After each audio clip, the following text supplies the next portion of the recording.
saya mengawal dengan yang umum dulu ya.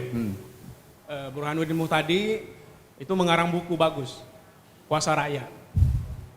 Dia bercerita tentang mahalnya politik di Indonesia, termasuk Pilpres. Kemudian yang menarik dari akademisi dari Australia, mereka menulis Demokrasi for Sale. Saya kira politisi harus baca nih dua buku. Demokrasi for Sale ini menceritakan tentang demokrasi di Indonesia dan demokrasi di negara lainnya di dunia. Nah, yang menarik di Indonesia, kalau kita lihat besarnya biaya pemilu itu, sekarang 2024 110 triliun kan? Belum nanti di pilkada di Novembernya, disiap masing-masing Pemda. Besarnya biaya pemilu itu. Kemudian di daerah kita lihat, kalau untuk Kepulauan Riau saya kira, kalau untuk provinsi itu langsung di atas 1 M saya kira, untuk mengongkosi biaya sosialisasi, biaya kampanye, biaya pencitraan, biaya pernak-pernik ya, sejadah, peci, kaos itu kan sangat besar. Nah, menariknya di kita, demokrasi kita terlalu liberal sekarang, terlalu mahal. Kenapa? Karena selain dengan kompetisi yang begitu sengit antar partai, tetapi yang lebih sengit adalah antar caleg personal. Maka demokrasi kita lebih mahal dibandingkan di sistem tertutup. Kalau sistem tertutup, yang berkompetisi partai. Nanti partai menempatkan caleg-caleg nomor 1 adalah kader-kader terbaik. Jadi pasti dipastikan yang jadi adalah nomor 1 atau nomor 2 kalau 2 kursi. Kalau sistem terbuka sekarang, semua berkompetisi. Nah, terjadilah namanya siapa yang lebih menguasai media sosial, menguasai media mainstream, kemudian lebih sering turun membawa hadiah, maka dia akan yang lebih dikenal oleh publik. Karena publik kita, pemilih kita sudah terbuai saya kira dengan tali asih. Orang yang berkunjung ke rumahnya, kalau tidak membawa bingkisan, itu agak lain rasanya gitu. Maka biaya bingkisan ini yang mahal. Apakah itu, mungkin Golkar sudah mulai tali asihnya ya, seperti Jumat Barokah, Minggu Barokah. Ini kan sebuah pendekatan yang sangat humanis itu, mendekati pemilih. Ini biaya-biaya yang tentu harus keluar.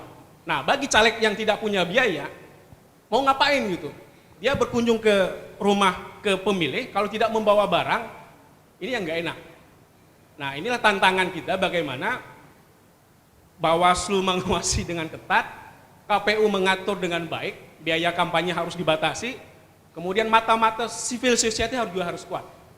Karena kalau tidak diawasi maka makin brutal kompetisinya. Di Tanjung Pinang pernah ketangkap basah, vonis pengadilan ya. Ini contoh bahwa demokrasi kita begitu liberal, sehingga siapa yang memiliki banyak kapital, isi tas, sepertinya akan memenangkan kompetisi. Beda dengan caleg yang sudah lama, seperti Bang Irwan sudah 20 tahun. Tentu pokir-pokirnya tentu sudah banyak mengalir seluruh Batam, seluruh dapil ya.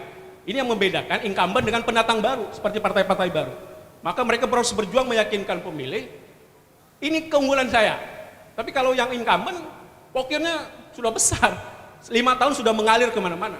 Sehingga ketika mereka datang lagi ke 5 tahun yang akan datang, mereka sudah punya modal. Nah, ini tantangan baru bagi newcomer, partai baru untuk merebut pemilih yang sekarang sudah dikuasai oleh partai-partai incumbent. Seperti itu. Nah, kira-kira komponen apa Bang yang dari beberapa biaya tadi yang paling besar antara mungkin saksi atau lebih ke tali buah tangan-tangan tadi yang lebih besar? Tali asih ya. Tali asihnya.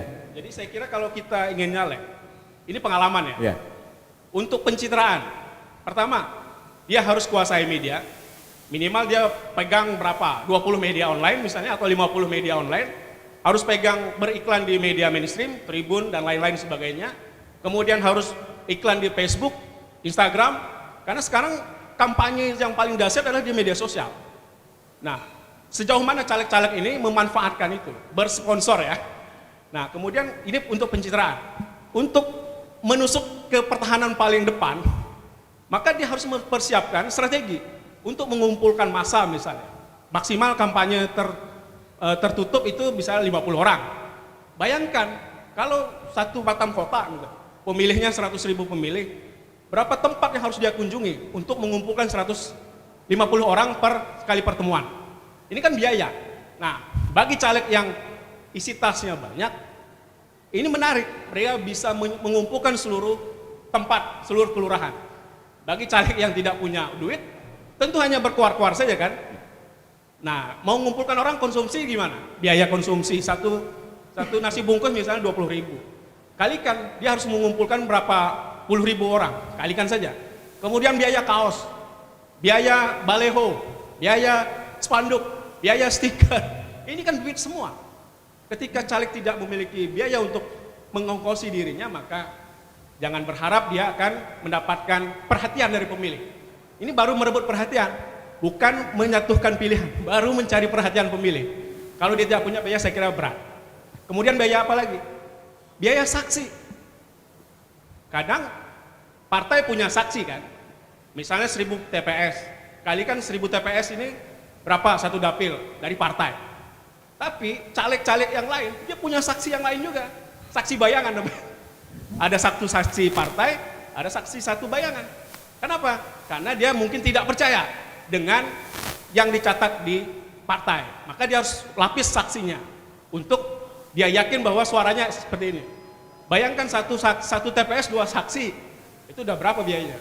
Apalagi dia membayar satu TPS 10 saksi. Ini beranak-beranak saksinya. Maka ini tantangan bagi mereka yang tidak punya duit.